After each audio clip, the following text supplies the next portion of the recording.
This is episode 31 of the 99 Forever podcast. I'm Eric Friesen, and my guest tonight is making his fourth appearance on the show.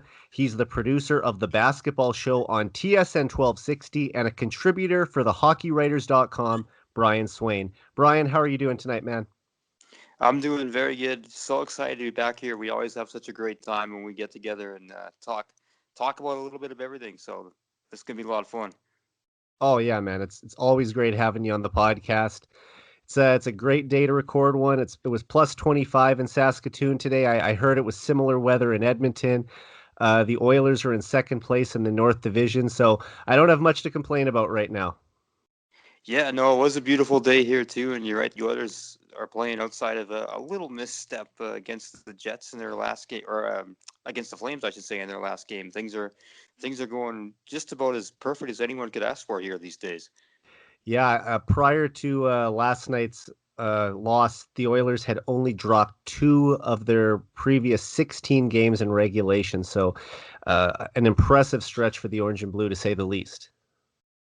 Yeah, that's unbelievable when you put it that way, especially that I found that I think you look at it in all divisions this year, whether it be the North Division or any of the ones that are based in the States, that with the unique circumstances of the schedule this year and everything, it seems to be really hard for teams to string together lengthy streaks like that. Like everyone kind of has their ups and downs, and the Oilers, for what they've done for really since February for the most part, has just been incredible.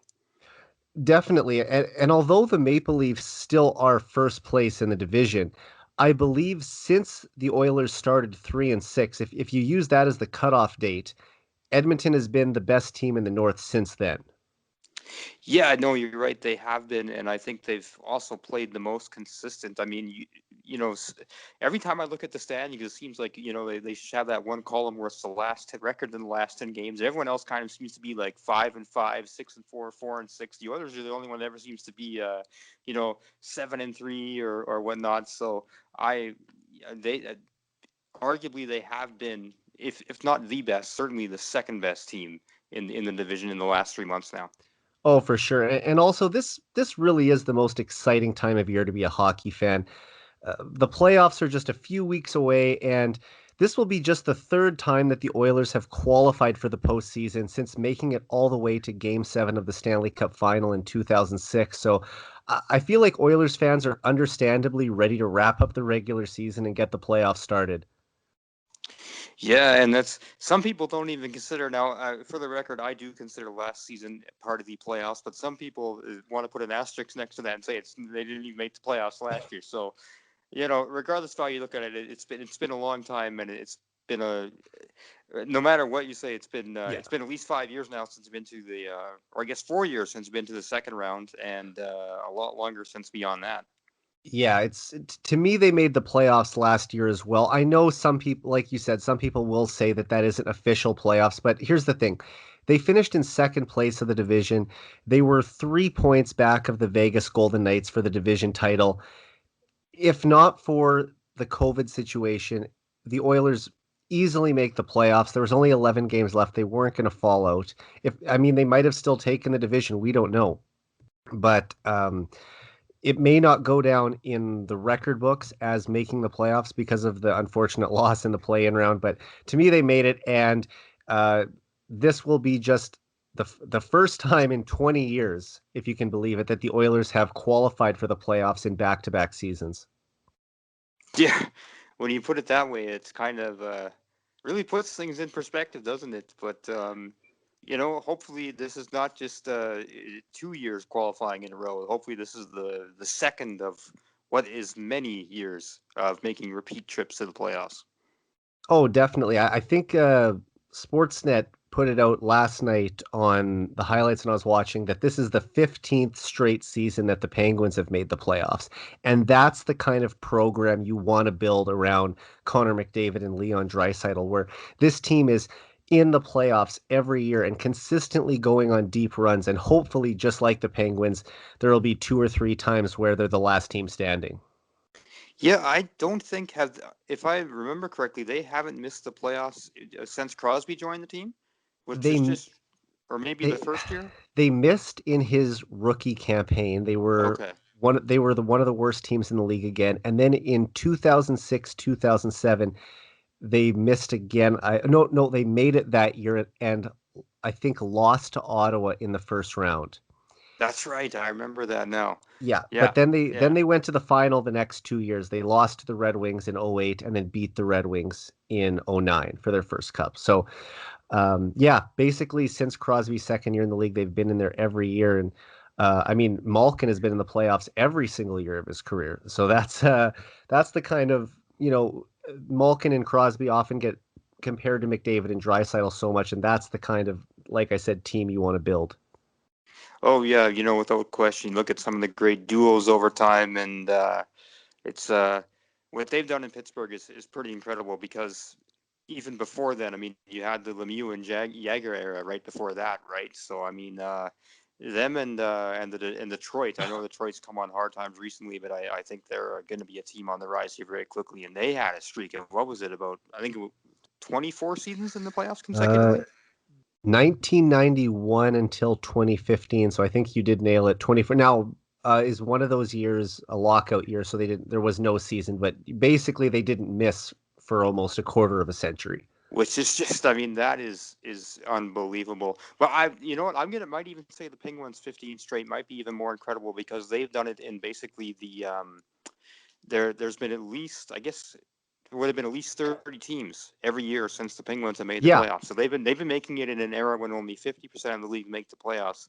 Back in '90, when the Red Wings started their streak, that was still at the time when 16 out of 21 teams, and then 22, and slowly they built up. But it was obviously much easier to make the playoffs back in the early to mid '90s before the league really finally grew to the numbers it is at today.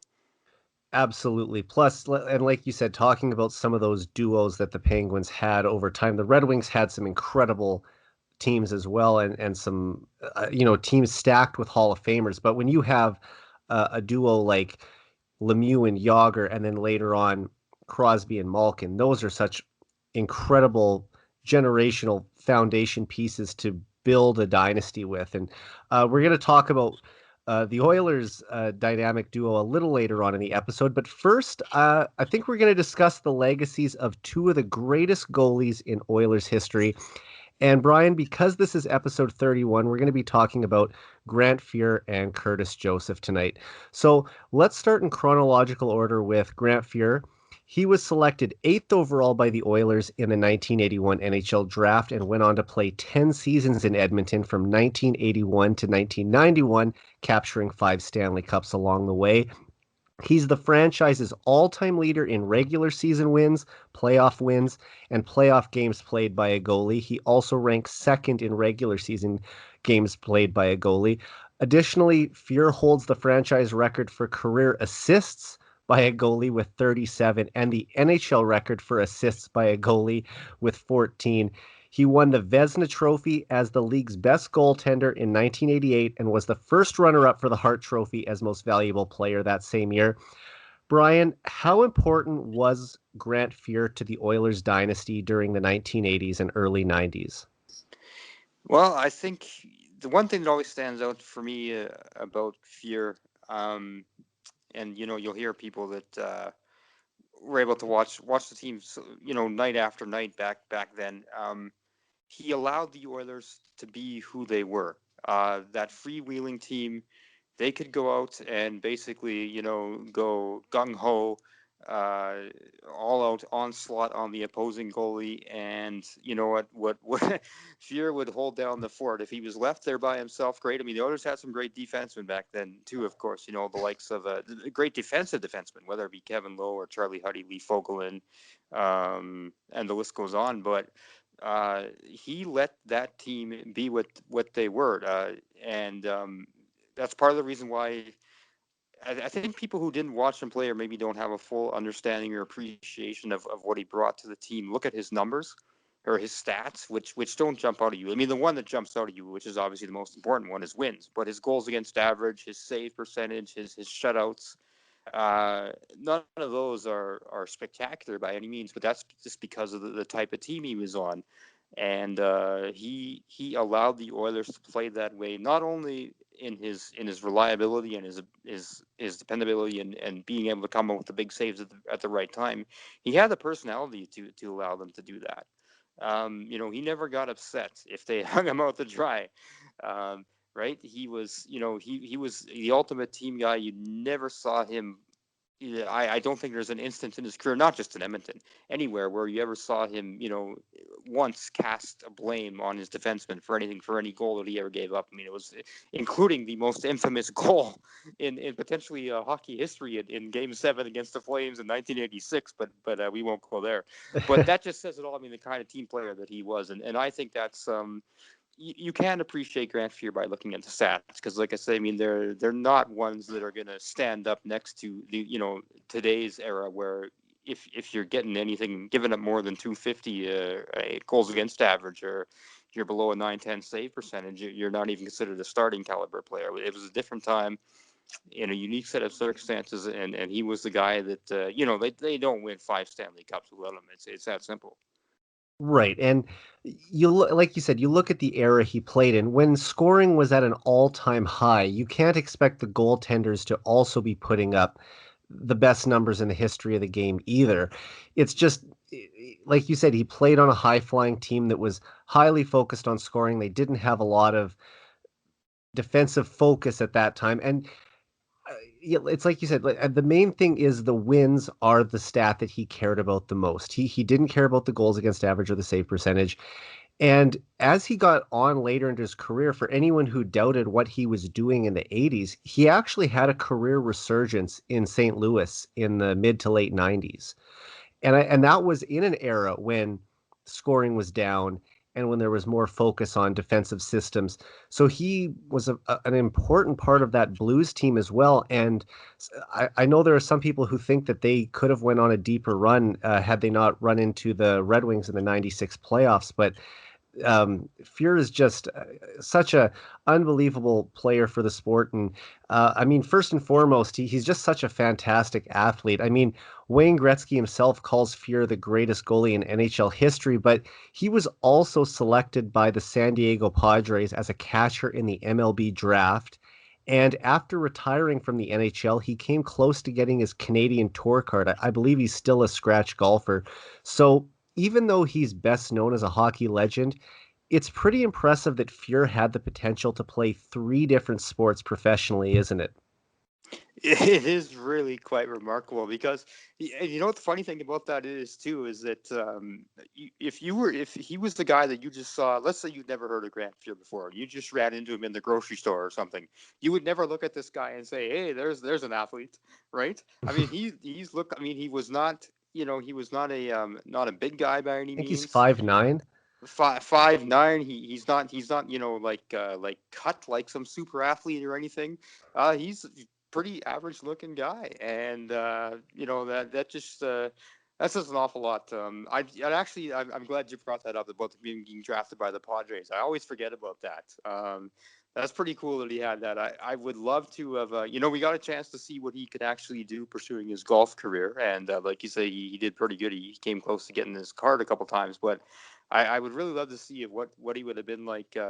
I don't know if the Edmonton Trappers back in the day when they were a AAA team ever invited him out just to take some batting practice, because there was some really good players that came through here with the some Hall of Famers actually that played with the AAA Edmonton Trappers when they were affiliates with the California, I guess back then they would have been the California Angels, Angels, now the yeah. Los Angeles Angels, and what he could have done. So yeah, that's pretty cool. I always forget about that. That's got to be one of the coolest bit of trivia.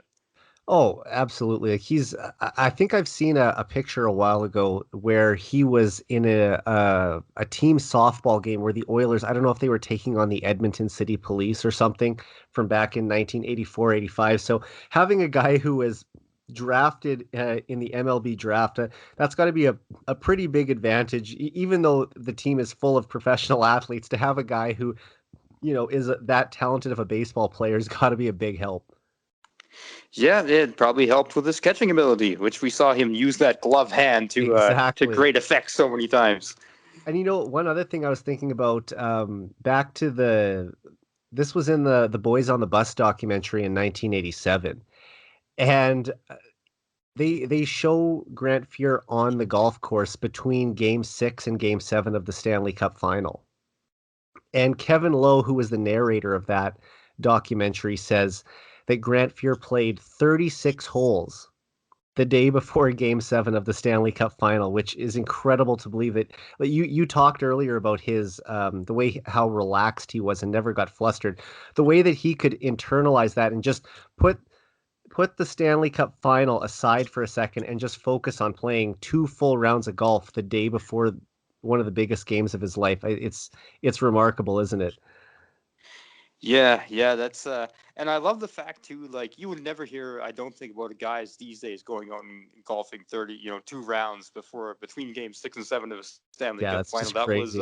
that was the culture on the Oilers, and that started with the general manager slash coach Glenn Sather. He knew he didn't over coach or over manage in that respect. He let those guys be who they were, their own unique personalities. And if he knew that if Grant Fuhr going out and golfing 36 holes the night before or the day before the biggest game of his career would help him relax, he'd let him do that. And that's I think I'm getting in a whole other topic now about Glenn Sather, but that just sort of shows the culture of that team, that everyone kind of got to be who they were, and I think that Yeah. allowed them to maximize each of their maximize their individual potential. And show their personality too. I mean, like Glenn Anderson, for example, was another guy who was had a quite larger than life personality and was kind of a little different away from the rink than some of the other guys. Like all these players had the freedom to be who they wanted to be, like you said. But it also just shows the confidence, I think, of that team that Grant was able to. He was so sure that they were going to win the next day that it's not like he had to be staying at home training or so focused on the game the next night. Yeah, no, exactly, and that was his way of focusing. And hey, the results speak for themselves, right? We know what happened in that game 7. Absolutely. It might be one of the biggest games in Oilers history with obviously winning 3-1 over the Flyers to take the 87 Stanley Cup. And also Grant Fuhr was the starting goaltender for Team Canada later that summer in the 1987 Canada Cup as well, which they won. And he was also the starting goalie, I believe, for the I forget what they call them, the NHL All Stars in the Rendezvous '87 earlier that year, Right, against um, the Russians, right? against the Russians. So I mean, he had quite the eventful 1987, that's for sure. And if we fast forward about 16 years, he had a very memorable year in 2003 as well. I want to talk to you about that next. Most importantly, that year, he was inducted into the Hockey Hall of Fame, becoming the first Black player to ever receive the honor. The Oilers also retired his number 31, and he played for the Oilers alumni in the Megastars game at the first ever Heritage Classic at Commonwealth Stadium. And I remember you telling me the last time you were on the show that you were at Northlands the night they raised Yari Curry's number 17 to the rafters. So were you also there on Fear's banner night in 2003? And did you attend the first Heritage Classic? Oh boy, have I got stories. No, so actually Fear was the first. Well, I shouldn't say that. I was not obviously not there for Alan Hamilton having his jersey retired, but I was there for Gretzky. I was blessed to be there for that. I was there for when Curry had his number retired too, and I also made it to Coffee, who I believe was the fourth one to have his number go up. But Fear was the one of that first four that was the only one that I missed. Yeah, Coffee I was do remember. 05. Yeah, yeah. So I made it to three of the first four, but yeah, I was there for Gretzky, there for Curry. I wasn't there for Fear. I do remember very clearly watching it at the time. But as far as the Heritage Classic goes, I was working for United Cycle here in Edmonton at the time, and they were the official retailer for the Oilers that Oh, year. wow. And so what they did was half the staff was going to have to go work at the stadium manning the concessions there because they had to open up so many extra concessions with so many people and such demand for merchandise. And the other half were gonna, but it was on a normal Saturday, so I mean it was normal store hours. So the other, pretty much everyone was called into work, and half of us were gonna go work at the stadium, and the other half was gonna just stay and work normal shifts at the store. And I was pretty new at the time then. I maybe only been there for 3 or 4 months, so I mean. The work getting to work the game was kind of considered one of the plum gigs. I mean, everybody wanted to be there, right? So Oh, I for didn't sure. get the chance to go, and initially a little bit disappointed, of course, but then the day ended up being like minus 25, and all the poor people that went there, the guys who were, I mean, it was cold for everybody who was there, of course. But of course, at least they had heaters down at ice level for the guys who were playing and everything, and people who were maybe in the stands, they could go into the concourse and take a break if they wanted to, warm up a little bit. The toughest gig that day, or the coldest gig, might have been the United Cycle staff that had to go sell T-shirts and hats.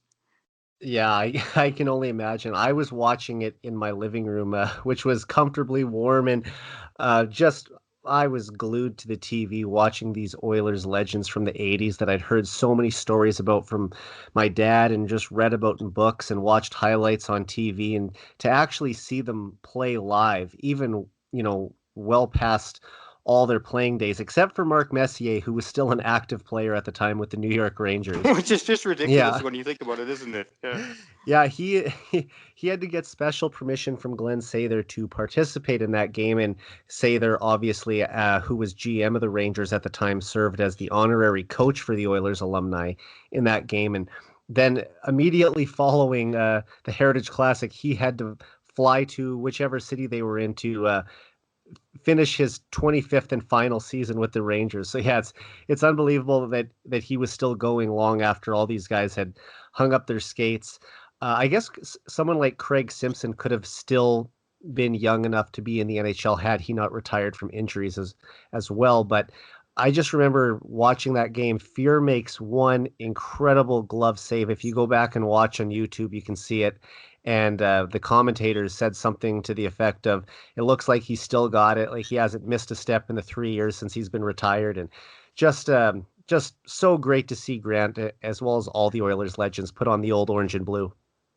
Yeah, that was pretty cool because I mean, at that time, it's kind of become almost kind of commonplace that every couple of years over the last decade or so, there's been an occasion for that group to get together. Yeah, Whether it was the '84 Stanley Cup reunion, all the stuff that went on at Rexall when they closed that down. It's always seemed that there's been a lot of reunions for one reason or another over the yeah. last several years. But back then, that was like the first time any of them had gotten together since they'd won the Stanley Cups, well over a decade. So it was a pretty special occasion. Oh, the other, of course, the Heritage Classic in Winnipeg is the other time I'm thinking about now, when they all Which I got was together at. here recent years.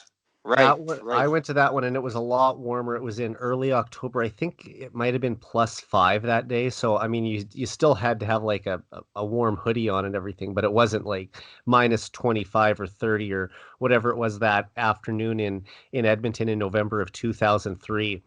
And finally, I just wanted to share a quick story about how great of a person Grant is too.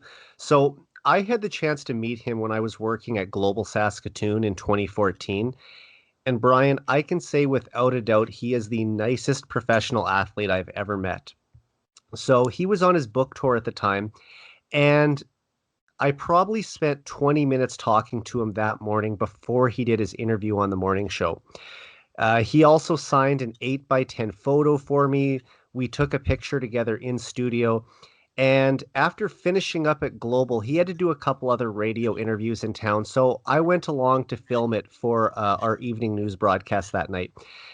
And after finishing up with, getting all the shots that I needed, um, I, I was talking to Grant and his wife, and Grant invited me to come to his book signing that night. But unfortunately, I couldn't make it. But I still told him it was great meeting him, and I wanted to thank him for taking the time to talk about the Oilers' glory days with me. So then, fast forward to the next day, I show up to work, and when I get through the front doors, there was a signed copy for me waiting at the front desk. And I was just stunned to find out that on his drive to the airport that morning, Grant stopped by the TV station to drop off a copy of his book because I couldn't make it the night before. And he could have easily forgotten about me 10 seconds after I said goodbye to him the previous day. But the fact that he not only remembered me and my name, but also took the time out of his day to stop by my place of work and drop off the book so I could have a copy just showed me what kind of a man he is, and just how great of a person he is. And that made me an even bigger Grant Fuhr fan than I already was. Yeah, I know. I remember. I think. I know we talked, or you told me you shared this story with me in the past. I remember when I was just floored when I first heard it. I mean, that is one of the kindest gestures I've heard from uh, uh, a celebrity, I guess, if you will, make. I mean, just it's I can't imagine what your reaction must have been like when you Oh, got there I and, was and saw that. Like, did you believe what were especially like yourself already? This is someone that's already like almost like a hero to you, right? And then yeah. for that to happen.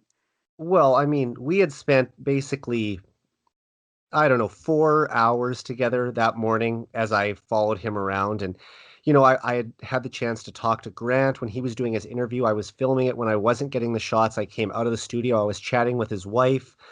And we started talking about everything. He was telling me about when he got drafted by the Padres, and I think he even attended spring training with them 1 year. So it's just there were all these different conversations we were having, and just he never seemed to get like tired of me. I didn't want to pester him too much with questions about the glory days, but he never got tired of answering the questions. He'd always tell you everything, and it didn't look like it was bothering him. Like it seemed like he enjoyed talking about it. And then just to find out that he was, that he was disappointed I couldn't make it to his book signing. He wanted to make sure I got a copy of it. I was like, man, this guy is just, he just keeps getting better and better.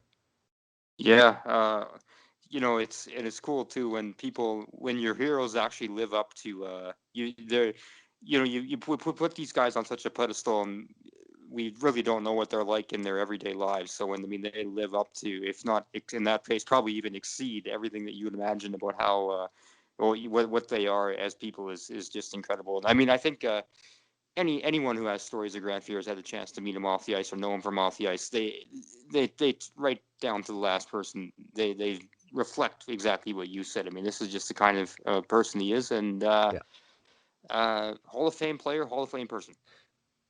I couldn't have said it better. All right, let's move on to Joseph now. So, Curtis Joseph was traded to Edmonton by the St. Louis Blues on August 4th, 1995, along with the rights to Mike Greer for their previously acquired first round picks in 1996 and 1997.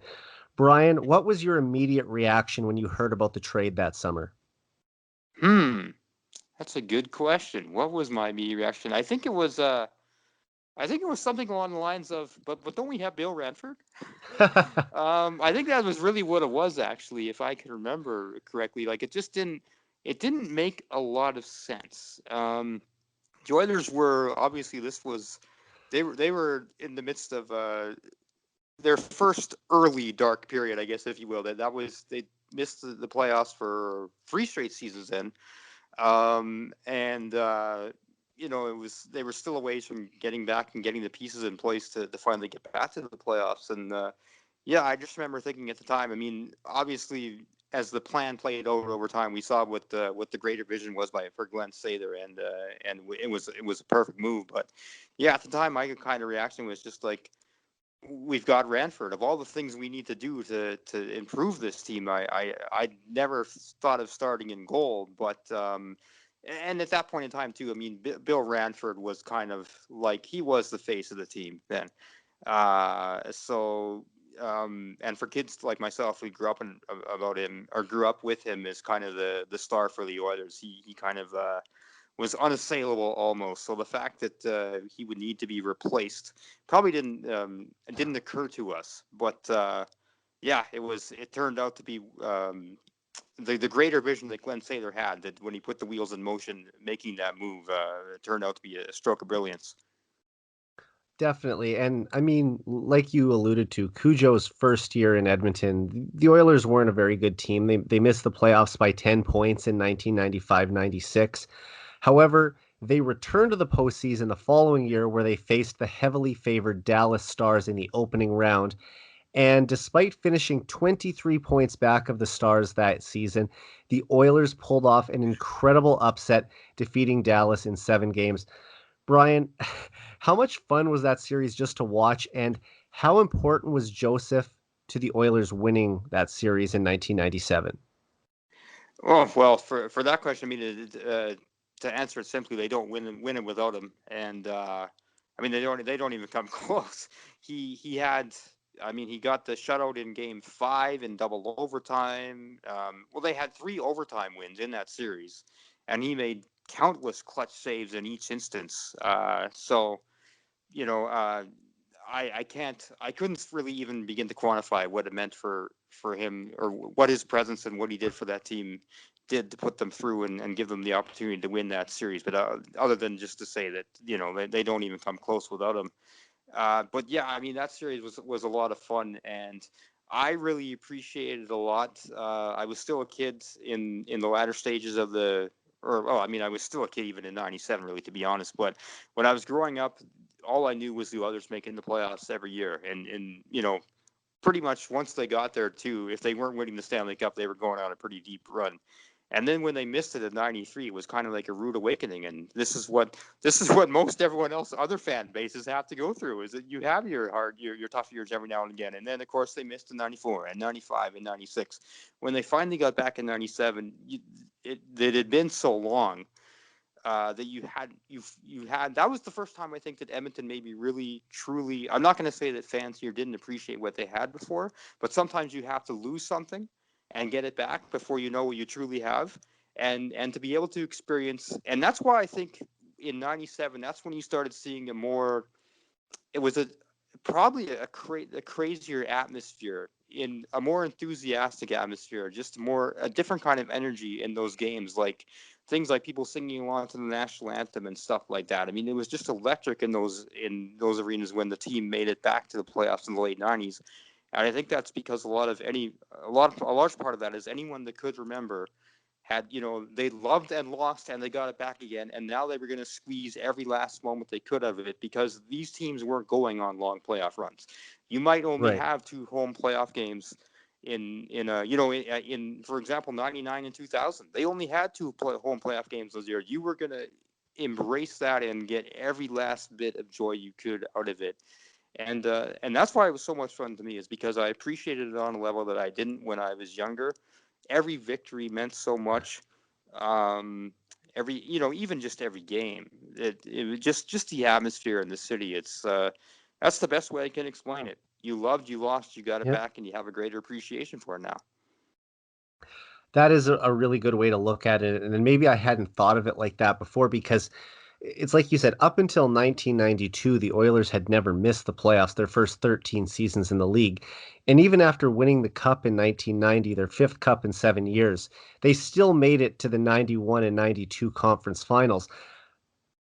Because I was so young at the time and not able to appreciate it, and you were actually living in the city and surrounded by it, do you think it's fair to say that even though the Oilers went out in the second round in 97, that that playoff run might have been more memorable to Oilers fans than either of the 91 or 92 conference final appearances? I think in many ways, yes. A large part of that, though, is because I mean, just so many of the moments that defined that '97 series. I mean, the Marchand goal, um, the comeback at home in Game 3, coming back from down 3-0 in the final 5 minutes, then winning in overtime. Uh, but yeah, I think so. I think there was a new appreciation. It had gotten to the point maybe where in '91, '92 it was almost. And I'm just speaking from the perspective of a kid here, but you get the sense it was maybe just kind of taken for granted that because the Oilers weren't even that good those regular seasons. I think they finished third both years in the division. I mean, they shouldn't They have even. They were not the favorites to win in the first round, the but playoff it's just experience was still there, right? They exactly. knew how to win when they got to the dance. Exactly. And there were some really, really good teams that they knocked off that never really got to contend for a title. I mean the Flames that they knocked off in 7 games in '91, I think, finished like 20 Yeah, some points ahead of them. They knocked off the but they still Gretzky had. Kings. I mean, they still had Sorry. Messier, right? And they had Anderson. Then in '92, they didn't have Fear, they didn't have Anderson, they didn't have Messier. Like this team was still. It had some remaining parts from their dynasty, but all the key cogs, I think, were pretty much gone by then. Yeah, the last one. I mean, Lowe would have been the last one left from the He was all still there five in Stanley '92. Yeah, Cups.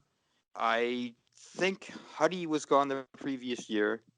And as far as other guys that have been around for a number of cups, I mean, Craig Simpson had won a couple. Craig McTavish had won 3, I want to say. Kelly Buchberg had yeah, won 3. But those are more the heart and soul guys, not like not well. I shouldn't say that. Not the Messier and Gretzky, of course, were heart and souls, but those were kind of the gritty guys, right? They were not the ones that were going to go out and, right. and give you, your 30 goal seasons. So it was a different dynamic then, and it eventually caught up with them in '93, and then it really all like when it went bad, really quickly. Oh, definitely. And just keeping the focus on uh, uh, Joseph now, I feel like we could go down a whole nother tangent just talking about '90s Oilers hockey. But um, although the Oilers were eliminated by the defending Stanley Cup champion Colorado Avalanche in the second round in '97, they earned a rematch against them in the playoffs in 1998. And just like the previous spring, the Oilers upset a powerhouse in the first round as they knocked off the Avalanche in 7 games. Brian, as good as Joseph was in the 1997 playoffs, is it fair to say that he was even better in 1998? Yeah, so I'm gonna make a confession now. So in 1998, after Game 4, when the Oilers had lost a Game 4 against Colorado, the Oilers had lost for a third straight game.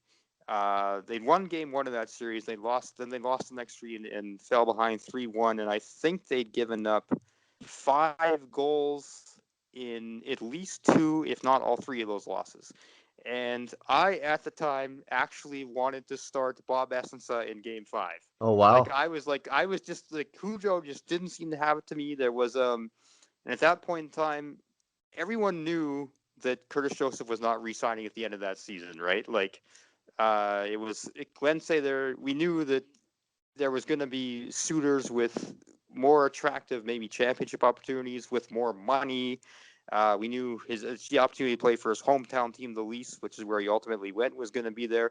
Everyone knew that Cujo was not coming back, and it was just kind of like it was just kind of like it seemed like it was just all coming to an unhappy end here. He just didn't seem to have it in that series, and I actually thought, and I don't know if it was just me and amongst my friends talking about this, but I do remember some chatter. It could have just been at our lunch table talking about as I don't know if it was widespread across the city chatter about people wanting to replace or bring in Essence for Game 5. But goalie Bob Essence, actually, I mean, he was never had any deep playoff runs, but he was pretty experienced. He was a decent goalie and had a lot of playoff games under his belt, and it was just kind of like everything had gone so wrong for the Oilers. They were falling down 3-1 after they'd taken the 1-0 lead. It was just like, Right. you know, let's just see what happens here. Uh, and then Curtis Joseph, I think, shuts out the Avs for the final. I want to say, is it 7 or 8 periods? I think it's the final 8 periods of that series.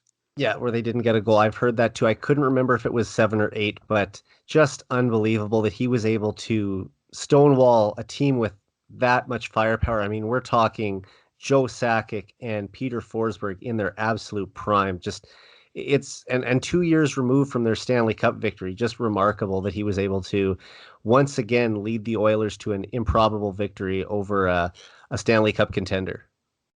Yeah, I mean, that is one of the greatest goaltending, if not, if you just, a string of, say, just 3 or 4 games in greatest goaltending performances, maybe the greatest 3 consecutive games that any Oilers goalie has ever played. just to turn it around like he did too. Because, like I say, I mean, they were not. He was not playing well. The team was certainly not playing well in the three previous games. I think they even got down like 1-0, or I think they got down 1-0, maybe even 2-0 in that fifth game. And then that was the last time that the Avs would score in that series. They had the lead in Game 5 at home, up 3-1, like 40 minutes away from knocking off an Oilers team that they had already beaten 4-1 the previous year, that they'd finished about, I don't know how many, I think 6 spots ahead of in the standings, 7 spots ahead of in the standings. Like, there was just no reason to think that this would turn around at No. all. And they never scored on Curtis Joseph the rest of the way. And like you just rattled off the high scoring players they have on the team. I mean, it's when you think about it, it's like movie script stuff Yeah. when you look back on it. And I think they cemented it with a 4-0 win in Colorado, the final game. So unlike the previous year where Todd Marchant scores this overtime winner in Dallas, that game was in the bag early on. Yeah, it was, and I do remember that game pretty clearly too. It was just like the Oilers got the big first goal, or scored the first goal, obviously, which was big. Set Did the tempo Guerin on the have a road. breakaway goal in that game? I'm trying to remember. Yes. I do remember that too. I could be mixing it up with something else, but I remember that too, and I think that was the game. And they just got the one goal, and then they just added another and another, and suddenly it's getting late in the game, and they got a 4-0 lead. It's like this is happening. And if you go back and watch that game, like I remember how stunned, and you can imagine what it was like for the Avalanche players and their fans. To like it was impossible for people to wrap their head around. And the Oilers did, of course, they would get knocked off in the next round, 4-1 by the Stars, but Cujo was lights out in that series too. The Oilers just couldn't score in that series. They could not get a puck past Belfour to save their lives. Cujo he really, for the last 9 or 8 games, I guess, of that playoff year, his final 8 games as an Oiler, he was just otherworldly. Yeah, just you have to give him all the credit. I think it's fair to say he was the MVP of both those first round upsets. And I believe you've told me that Cujo is your favorite Oilers goalie of all time, despite not playing very long in the City of Champions. Brian, did he sort of cement his spot as your favorite netminder with those two stellar performances in the late 90s? I think so. I hold those teams so dear to my heart as a fan growing up, because those are the ones that that's kind of the intersection of when I was most a fan, most in love with the team, and have my clearest memories of it. Okay. So those teams are just so very special to me, and he was the guy. What I really loved about Cujo, what made me love him so much, is the guy he was away from the rink. I don't know if people remember it here, if a lot has been made of it over the years, but he did so many great things in the community. He had a really cool initiative called Cujo's Cloud9 for sick kids, where he actually, I believe, he got a box every season he was here, and he did it even in his first seasons. Like when he came partway through in '96, he hadn't even played a game for the Oilers, and he started doing this. He got a box there and called it Cujo's Cloud9, and it was for kids, I believe for sick kids who could come and watch a game there, every game of the regular season and of course the playoffs. And I mean, just like gestures like that, like that's what really made me fall in love. Is the kind of guy was as a person, and of course as a player, he was he was something else altogether too.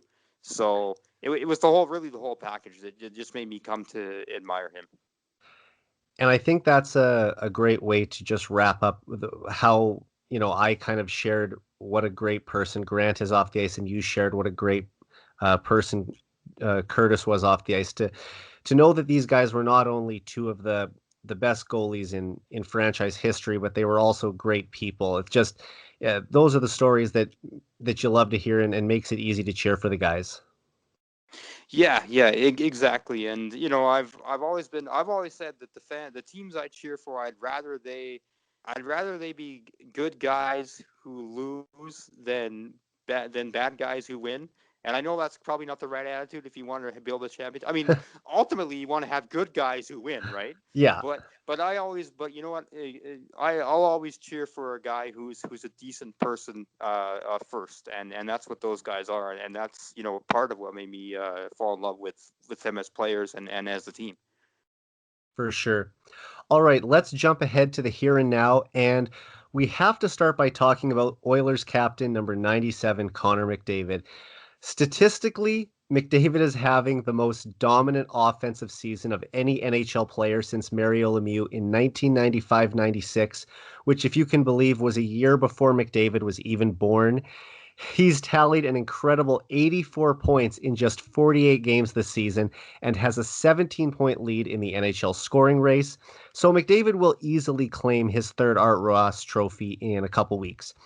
And by doing so, McDavid will join Gordie Howe and Wayne Gretzky as the only players in NHL history to win 3 scoring titles by age 24. And while that's a huge accomplishment, McDavid has a chance to make even more history by reaching 100 points in just 56 games this season. Brian, I have 2 questions for you. Do you think McDavid will score 16 points in the final 8 games this season and reach the century mark? And will this be the best season of his career, or does he still have another level to reach? I do think he will get 16 in the final 8 games. I think the fact that the Oilers are playing 5 games against the poor Canucks, who are just they're in rough shape right now. Obviously that team. I mean, in all seriousness, no, that team has been through an awful lot, Oh, and their and schedule is so compact too coming up. And yeah, if they're out of the playoff race, it could get ugly.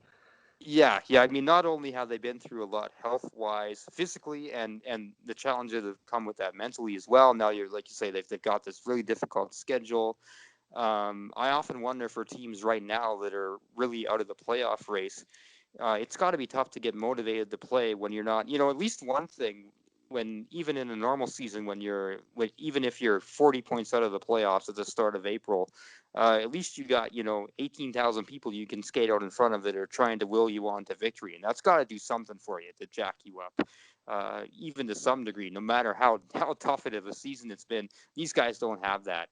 And so I really do wonder what the Canucks are going to look like in these 5 games they play against the Oilers. So, I mean, I think that's part of it. I think the Oilers are probably going to feast on the Canucks in those games, and Connor will be a large part of that. So, I do think he's going to get 16-8. The other thing too is I just can't see. We know he's going to get really close, and I just can't see him getting like. I've been saying that he's either going to miss by like at least 5 or 6 points, or he's going to make it. I just And can't get see him going in 103 or there like, something. yeah, I can't see like that final game where like with one period to go and him needing 2 points, or if there's like one game or 2 games to go and he needs 5 points. I can't see him figuring out just like that's what the great ones do, right? They Well, have this uh, intangible quality that none of us mere mortals can begin to comprehend, to just do something in the occasion. And we saw Gretzky do it so many times, like the it's like that 50th goal in the 39th game into an empty net. I mean, it's just like guys like that just somehow find themselves in the right place at the right time to make the magic happen. And I think that's exactly what's going to happen here with McDavid. and really, Connor's already done it once in his career. If we go back 4 years ago to April 2017, McDavid needed 25 points in the final 14 games of the season to reach 100. And coming into that game, he had 98 points, the final game of the season, which interestingly enough was also against Vancouver. He got an assist early on, I want to say, on a Drake Caggiula goal. And going into the third period, the final period of the regular season, he had 99 points, and he ended up getting an assist on Dreisitel's goal, I think, and that's what got him to 100. So it's like you just said, and he was only 20 at that time. So he willed himself to get to 100 and needed an incredible finish, and he's on pace for that again. And the second part of that question I just wanted to touch on, I mean, this isn't the best indication because he's not playing a full 82 game season, but the points per game average he's at is far and away the best of his career and the best of any player in the last quarter century. Um, what do you think the ceiling that he can reach is? Like in the next year or two, could he get 130 points, 140 points? What do you think? Yeah, I think the ceiling is higher. I certainly don't think we've hit it yet. I mean, just I've learned to never put a cap on what this guy can do, because as far as like the 100 points season this season goes, it was kind of something that we were kind of like having fun with back in January. It's like, yeah, it'd be fun if he did it, and he was on pace for it then, and then he was still on pace for it in February, and it's like, okay, well, we're about 20 games in, but to do this for 56 games, there's no Yeah. way. So who am I to say that he could not do it over an 82 game season, and why not even higher? I mean, I think a lot of it is just going to be he could. I'm not going to go down the whole rabbit hole of the way games are officiated right now, and I know you've talked about that a lot in previous podcasts anyway.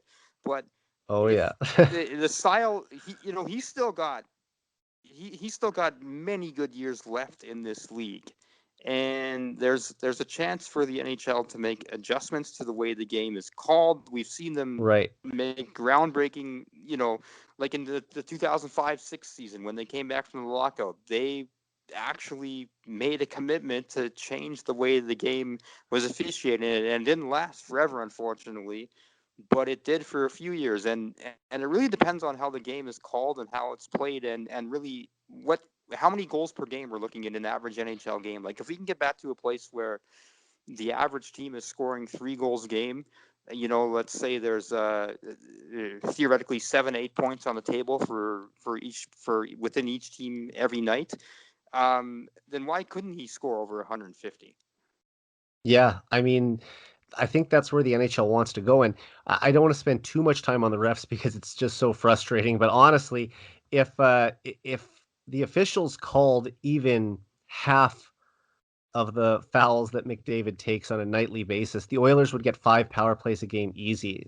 And if they called everything, the Oilers would get 8 power plays a game. So it's And if very they're getting those power plays, he's getting points on them.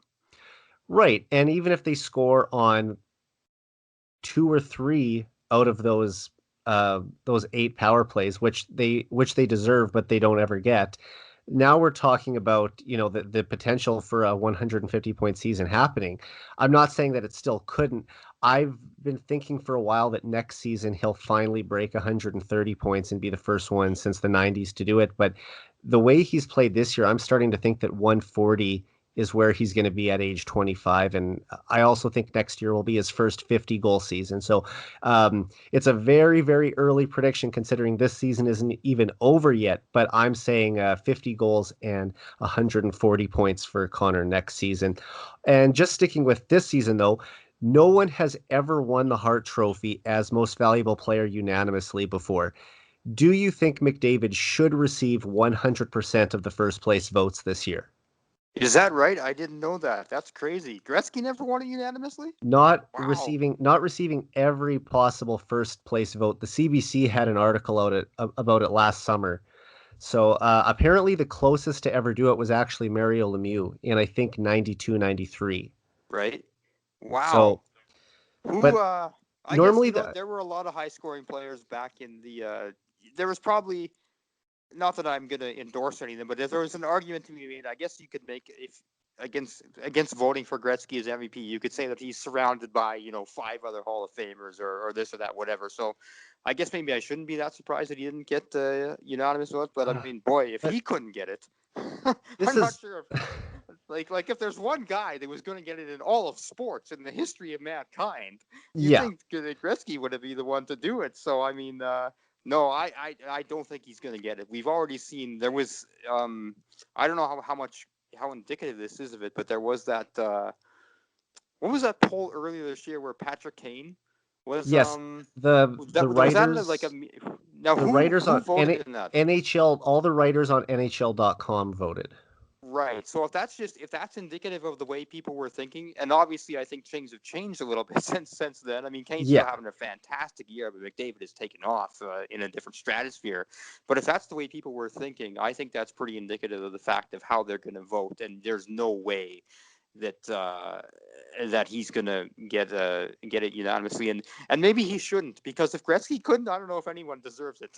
Well, I mean, this is when Gretzky played, it was also at a time when votes were anonymous. And now all the votes are made public. So everyone's Oh, name that's is a great point. That is a everyone's terrific name is point. attached, right? So I wonder if there might have been an East Coast writer who saw Gretzky a couple times a year.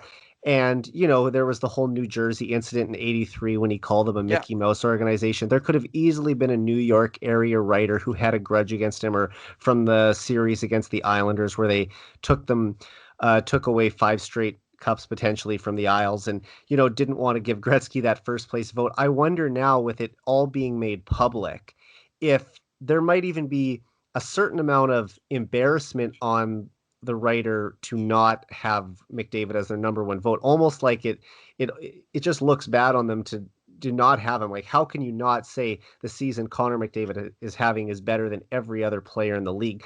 I wouldn't be surprised if there's an Eastern writer from Toronto who votes for Austin Matthews. And I mean, he's leading the league in goals. He's what, I think 8 ahead of Connor right now. So he's going to win the Rocket Richard Trophy, but is he having a better season than McDavid when he's more than 20 points behind him? I don't think so.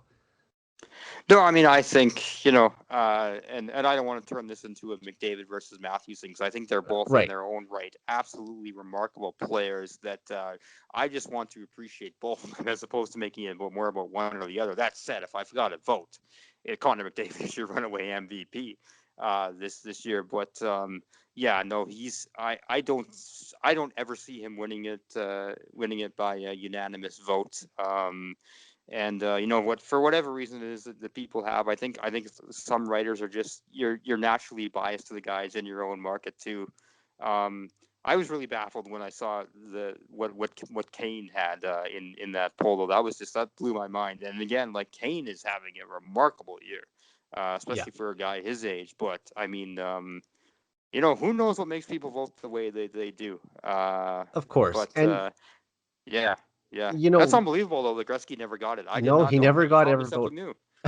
Well, I think most years there's something like 250 voters usually. This year, I think the NHL has cut it down to just 100. I saw on Twitter recently, so it's not going to be as big of a pool voting either. But I guess when yeah, you put it that way too, like, to get 250 out of 250 is pretty hard, right? Like, all you need is one person out of 250, just for whatever reason, that's feeling salty that one day and doesn't want to vote that way. You could understand how, or you could very easily see how that would happen. I So mean, maybe if there was a year to do it when the votes are only down to 100, this might be the time that it happens. yeah, well, there had to be a couple beat writers in Pittsburgh who voted for Yeah, Lemieux in the mid for sure, '80s when for when sure. Gretzky, so there are circumstances like that. But yeah, I don't necessarily think he'll get 100% of the votes, but you'd think that at least 90 out of 100, wouldn't you? I I would think so. Is that I is would that think stretching it so. too far even? Well, I mean, how many? I mean, honestly, who else is even really, like? I'm trying to think who else would Okay, even really be in the McKinnon conversation. Like has really McKinnon, come up probably. lately, but Yeah. he's not on McDavid's level. Austin Matthews is like fifth or sixth, I think, in league scoring right now, but he's leading the league in goals. He might finish second in Hart voting. I I I could say think that. I think it's gonna be, and I think part of the reason we maybe saw this too with that poll that's been referencing here is it's gonna be a really fractured vote this year, because I think people or writers are just going to want to keep their vote within the division they cover, Yeah, just because they haven't had a chance to compare. Like, it is going to be a really interesting award season this year, because how do you measure? I mean, McDavid, for one thing, he is the slam dunk MVP. But let's say Norris Trophy, I think, is a really fascinating race. Vezina is going to be a fascinating race.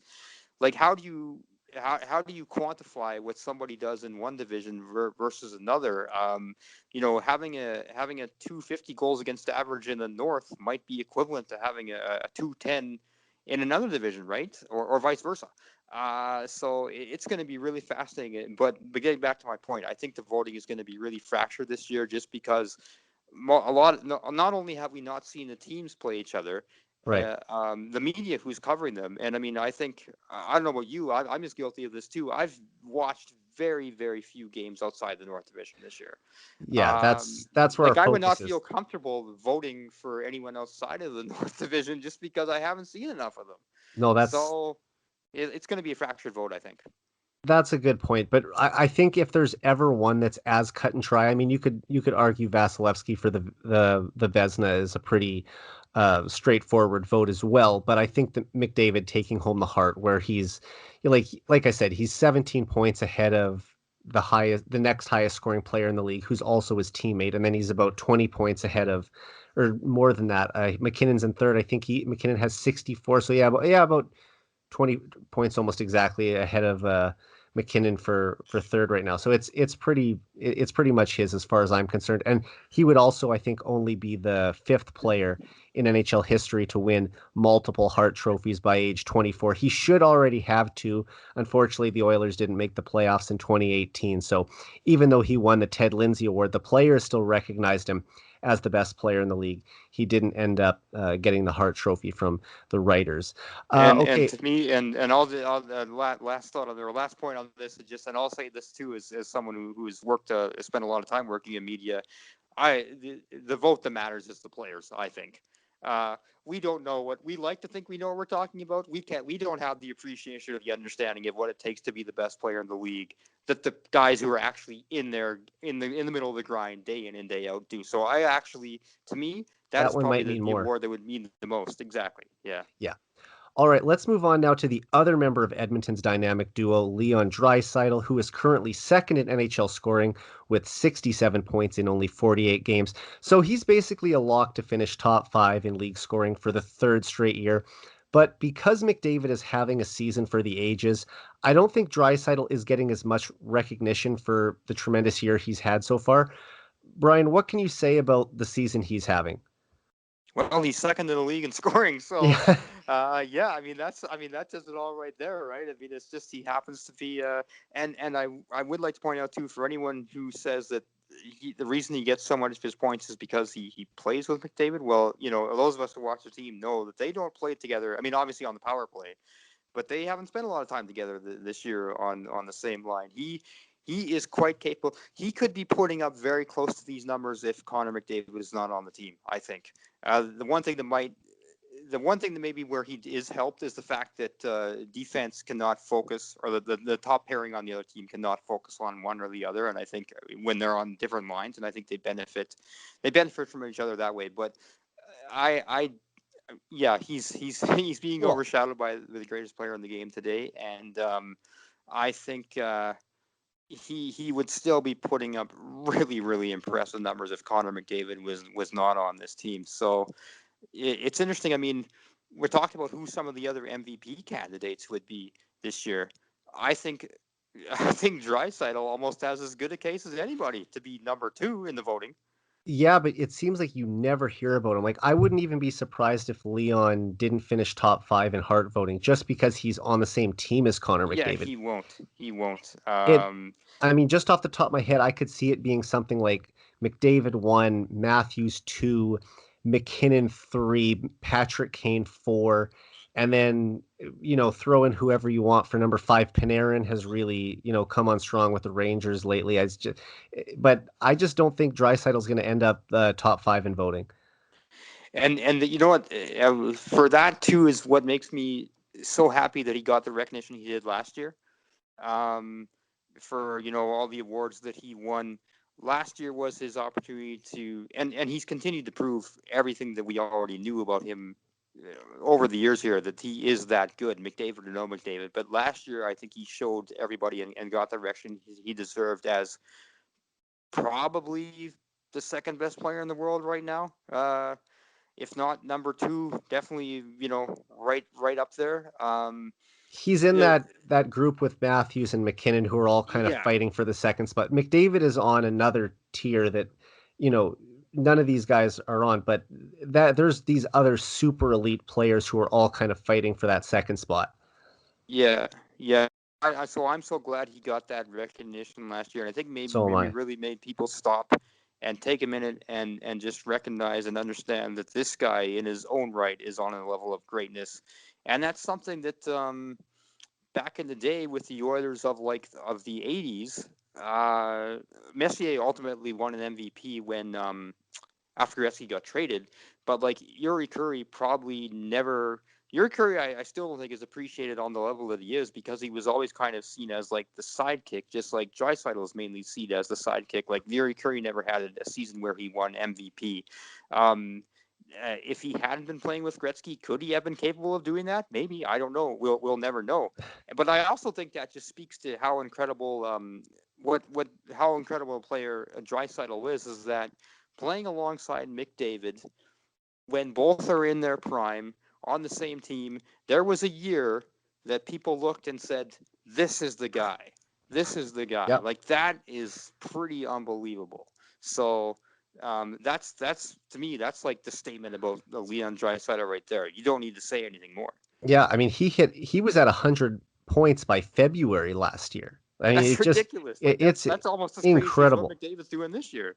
Yeah, I mean, to outshine the greatest hockey player on planet Earth, even if just for 1 year, just I'm so happy he got that. He became the 10th European born player to ever win the Hart Trophy, or sorry, the Art Ross Trophy. And just recently this week, I should also mention he passed Marco Sturm to become the highest scoring German born player in NHL history, and he's only 25 years old. So the best is still to come from him.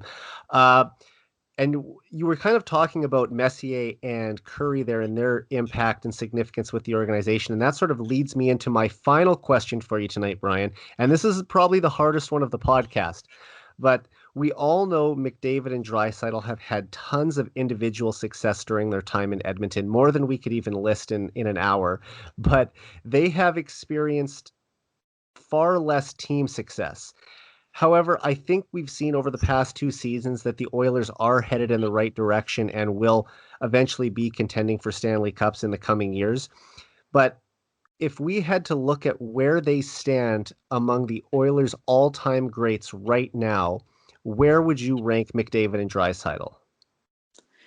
That's a tough one. I know you gave me a bit of a heads up that you'd be asking me this. When I do these kind of like one of the great conversations, great discussions, and there was I think TSN did it last year where they were talking like the greatest players for every franchise. I put a lot of weight in longevity and the amount of time you spend with a team. Like I think that's important to your impact on a franchise is how long you're there, as opposed to just having like a few really incredible seasons. To me, it's just as valuable for someone that's been there for like a decade or more. So Yeah. for me to even like with McDavid now in his 6th season, and it's hard to believe it's already 6, and In Draisaitl is fairness 7th, though, like at 7, Paul Coffey is widely considered a top 5 Oiler of all time, and he right? only played 7 years in Edmonton. So, there are Gretzky only played 9, Messier played 12. Um, the longest are Kevin Lowe and Ryan Smith, who each played 15.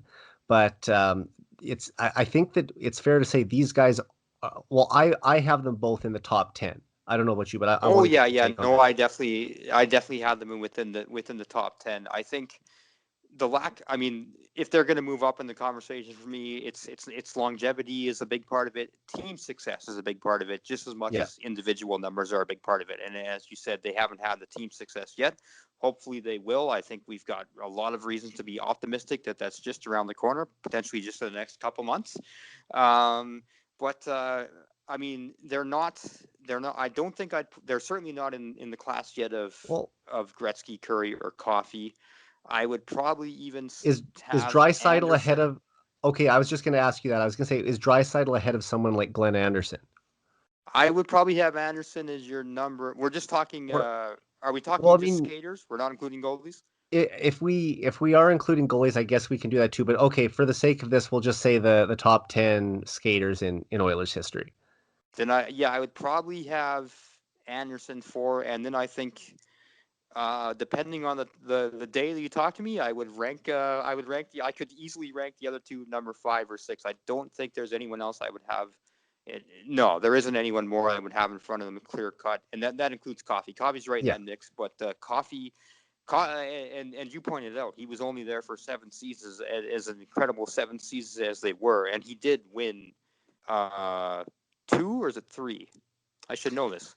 Who? Oh, 3 cups, Coffee. right? He won Coffee 3 won cups. 3 cups. Yes. 3 cups. So I mean, he's got that. So you know what? I'd have to put Coffee ahead of him too. Actually, I've just talked Yeah. myself into it. So you've got those 5, And then I think after that, you could make a case for McDavid and Dreissitel being right there at 6 and 7. I'm curious though now, where do Okay. you have Well, them? I look at it like this. I'll start with McDavid. Someone like Yari Curry had a 70 goal season with Edmonton. He also had a 68 goal season, and he hit 50 goals 4 consecutive times. He topped out at 135 points, which is incredible. Very few players in NHL history have hit 135 points in a season. But I think McDavid has the potential to still surpass that. And considering it's in an even more difficult era to score, and the records that McDavid has reached and the awards that he's won, I think that he's closing in on Yari Curry territory of being right there. Gretzky, for me, is untouchable. He captained the team to 4 Stanley Cups. He scored 200 points 4 times out of 5 years. You look at a guy like Mark Messier and a guy like Yari Curry, I think that McDavid has the potential to vault past them if he wins a Stanley Cup in Edmonton. Or I should say when he wins, because I truly believe he is going to bring the Stanley Cup back to Edmonton. And like you said, we talked about this on the podcast last July when we were discussing the Chicago Bulls documentary, The Last Dance. And I remember in that doc, Michael Jordan saying that after he won his first NBA championship in 1991, that he could finally be mentioned in the same category as Magic Johnson and Larry Bird. Now, I'm not saying McDavid and Jordan are clone copies of each other, but we all know McDavid wants to win a cup more than any individual trophy. So I think that when he does get that cup, even though someone like Messier has 5 and Gretzky has 4, we can really start having that conversation about McDavid being in contention with Messier for the second all time in terms of Oilers greats, because I think that his numbers will even be better than Messier's. Yeah, it's that so you have him ahead of Anderson right now then. McDavid, yes. Yeah, you do. McDavid, And okay, for so sure. And I you think got him number 4 right now. honestly, I'm tossing it up whether or not back and forth, whether or not he's even ahead of Coffee. Coffee Oh, had okay, so you've got Coffee ahead of Anderson. Yes. Okay, As gotcha. far as I'm concerned, like, don't get me wrong, Glenn Anderson is the Oilers' all-time leader in power play goals, game-winning goals. He's the all-time leader in overtime playoff goals. This is one of the greatest to ever put on the jersey, but McDavid, with coming up on his 3rd scoring title already, and I know Anderson didn't have a chance to win that because he played when Gretzky played, and McDavid doesn't have to go up against Gretzky for it, but still, I would have Connor ahead of Anderson, and I might even put him ahead of Paul Coffey at this point, because they have been in the league almost the same amount of times. Coffey does have the 3 championships to McDavid's none so far, unless he gets one this season. But just that's the kind of category I have Connor in. And then when it comes to Dreissitel, he's, for me, like, pretty close to top 5 status as well. He's got an MVP. He's got an Art Ross trophy. These are things that a lot of the other guys on the Oilers didn't have. Now, like we said, they did have the championship success, but he's, as far as I'm concerned, closing in on top 5 category as well. It's really a fascinating conversation. I don't Yeah. think there's a wrong answer. It all really depends on what because there's so many criteria and how you weigh it. Whether it's how many Stanley Cups do you have, how many Art Ross, or how many scoring titles do you have, or how long were you with the team, or how many 50-goal or 40-goal seasons you have. There's so many different things, and we can all look at it and put different values on different things and come up with different answers. I think the one thing we all agree on is number 1 is untouchable. I know. Oh, for sure. Or number 99. Number 99 Although, was positioned as number 1 is untouchable. I mean, the podcast is named after him, right? But I do feel like Connor could pass Gretzky's franchise scoring feats if he spends his entire career in Edmonton. If Connor spends 20 years, prediction. Yeah, I mean, look, Gretzky finished with 1,669 points with the Oilers. I think that Connor will score more than 1,700 points. I think he'll get more than 1,800 in his career. So if he's an Oiler from start to finish, he's going to be the Oilers' all-time leading scorer when he's done. It's just a matter of if he's a career Oiler, and I really hope and truly believe he will be. I know we have to wrap up here, so just before we finish, and also I should say, we may have to revisit this question 5 years from now, Brian, and see Oh, how I can't wait. where these guys are. I can't wait either. Like I said, it's always great doing episodes with you. You have started writing for the Hockey Writers since the last time I had you on. Do you have anything coming up that people should be looking out for? Yeah, well, actually, I'm working on have a few articles coming out every week, and some things I'm working on right now. Actually, my most recent one, this will be fun, talking some old school Oilers. I ranked the top Russian defenseman. This was kind of as a tribute to Oh, Dmitry Kulikov, our newest addition, Russian blue liner, ranking the top Russian defenseman in Oilers history. So, you know what? I'll ask you. I'll put you on the spot here. Who's your number one? I don't think it's Anton Belov. Um, No uh, disrespect to Mr. would it Beloff, but no, yes. would it be Boris Mironov? That's who I got. Yeah, yeah. Okay. I figured that a lot of people would probably have him. And I shouldn't be surprised. He's also attached to those late 90s Oilers teams as well. So, Scored the um, game winner in game 1, 98 against the Avs. yeah, So there you go. Yeah, big part of that history. Big part of that history. awesome. Okay, Brian, where can people follow you before we call it a night? Of course, they can follow me on Twitter at Brian Swane. So yeah, all sorts of wacky stuff I tweet. Hockey, basketball, other things. So Your yeah. your Canadian NBA stats are one of my favorite things that you tweet out. The way that you are able to dig up all these numbers is just fantastic.